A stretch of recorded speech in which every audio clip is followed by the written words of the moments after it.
పంటల్లో విచ్చలవిడిగా రసాయన ఎరువులు వాడటం, భూముల్లో సేంద్రియ పదార్థం తగ్గిపోవడం వల్ల భూభౌతిక లక్షణాలు దెబ్బతిని నేలలు చౌడుబారిపోతున్నాయి. దీనివల్ల సాగు భూములు నిరుపయోగంగా మారుతున్నాయి.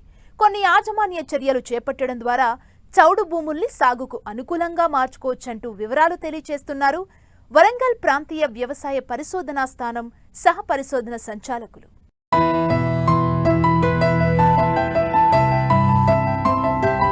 రైతులు తెలిసో తెలియకో వాడుతున్న అధిక ఎరువుల వినియోగం వల్ల ప్రత్యక్షంగా ఖర్చులు పెరగడమే కాకుండా పరోక్షంగా మనకు తెలియకుండానే భూములు నిస్సారంగా మారిపోతున్నాయి.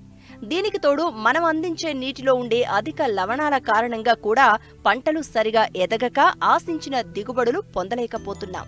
సాధారణంగా భూమిలో ఉండే కొన్ని రకాల లవణాల వల్ల భూమి పై భాగంలో తెల్లని లేదా బూడిద రంగులో పొరలు ఏర్పడుతూ ఉంటాయి. వీటినే చౌడు భూములు అంటారు. వీటిలో ప్రధానంగా తెల్ల చౌడు, కారు చౌడు ఎక్కువగా కనబడుతూ ఉంటాయి. ఏటా సేంద్రియ ఎరువులు వాడే ప్రాంతాల్లో ఈ సమస్య ఉండదు. భూమిపై తెల్లటి పొరల లవణాలు పేరుకుని ఉండడాన్ని పాల చౌడు అంటారు. కారు చౌడు భూముల్లో నలుపు లేదా బూడిద రంగులో ఉండే పొరలను గమనించవచ్చు.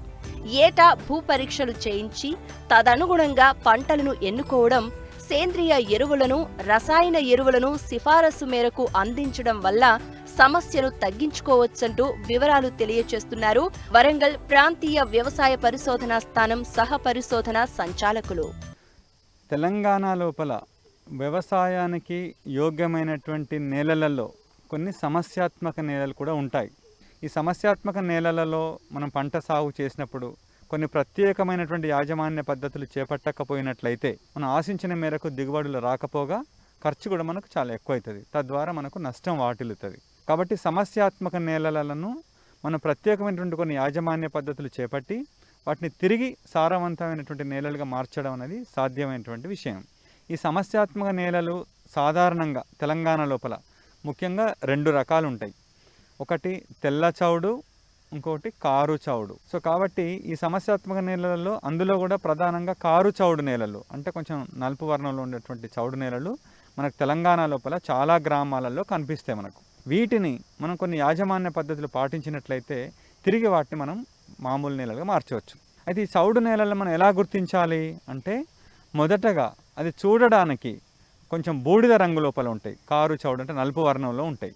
ఏ కొంచెం వర్షం పడ్డా లేదా కొంచెం నీటి తడిచినా బాగా దిగబడతా ఉంటాయి పొలాలన్నీ కూడా.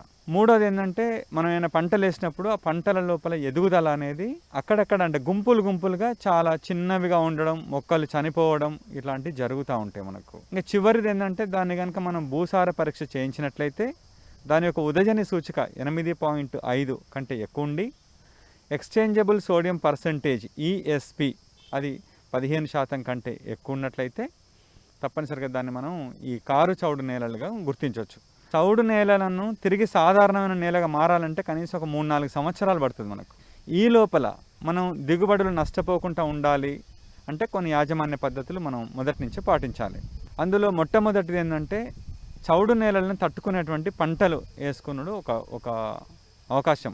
ఉన్నటువంటి పంటలలో చౌడు నేలలను కొంచెం బాగా తట్టుకునేటువంటిది వరే మనకు మంచిది.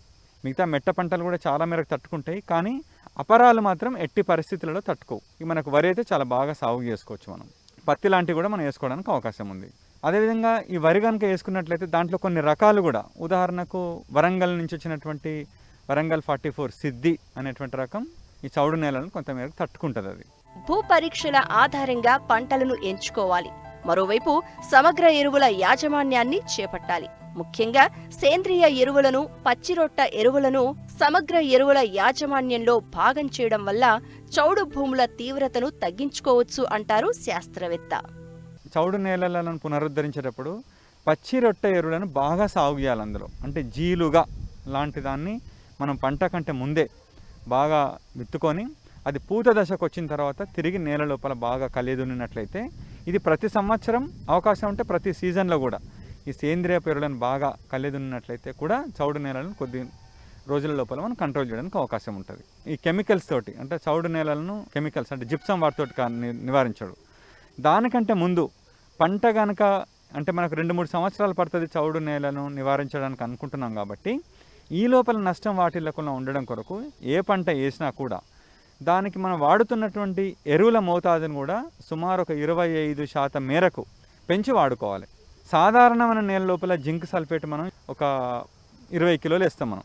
ఇదే మనకు మామూలుగా ఈ చౌడు నేల కనుక అయినట్లయితే 50 కిలోలు వేయాల్సి వస్తుంది మనకు హెక్టార్కి. అంటే మనం దాదాపు డోస్ని డబుల్ చేయాలన్నట్టు జింక్ సల్ఫేట్ని ఒకటి. రెండోది భాస్వరాన్ని కూడా సాధారణంగా వేసే భాస్వరం కంటే 25% అదనంగా వేయాలి మనం.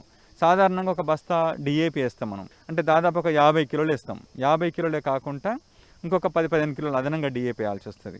ఈ ఎరువులను కూడా అంటే నత్రజనికి సంబంధించిన ఎరువులను కూడా దఫాలుగా అంటే మామూలుగా 3-4 దఫాలుగా తప్పనిసరిగా వేయాలి. అదేవిధంగా జింక్ సల్ఫేట్ని కూడా పంట వేసిన తర్వాత కూడా మీకు దాదాపు ఒక 15 నుంచి 20-25 రోజుల టైం లోపల జింక్ సల్ఫేట్ని కూడా ఎకరానికి 1/2 కిలో చొప్పున, అంటే నేలలో జింక్ సల్ఫేట్ వేసినప్పటికీ పైపాటుగా కూడా జింక్ సల్ఫేట్ని పిచికారీ చేసుకోవాలి.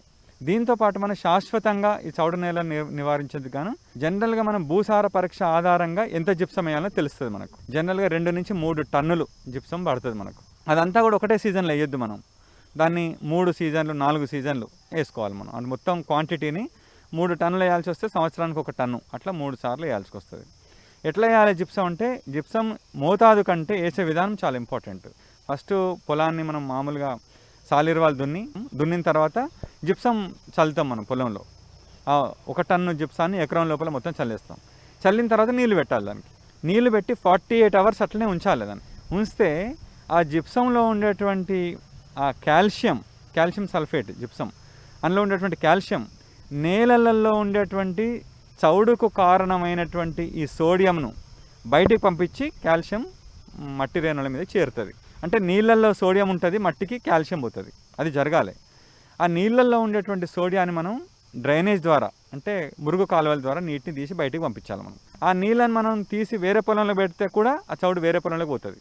కాబట్టి ఆ నీళ్ళల్లో ఉండేటువంటి ఆ చౌడుని మురుగు కాలువల ద్వారా ఒక వేరే పనికిరాని కాలువలోకి షిఫ్ట్ చేసి అక్కడి నుంచి బయటికి పంపించాలి మనం.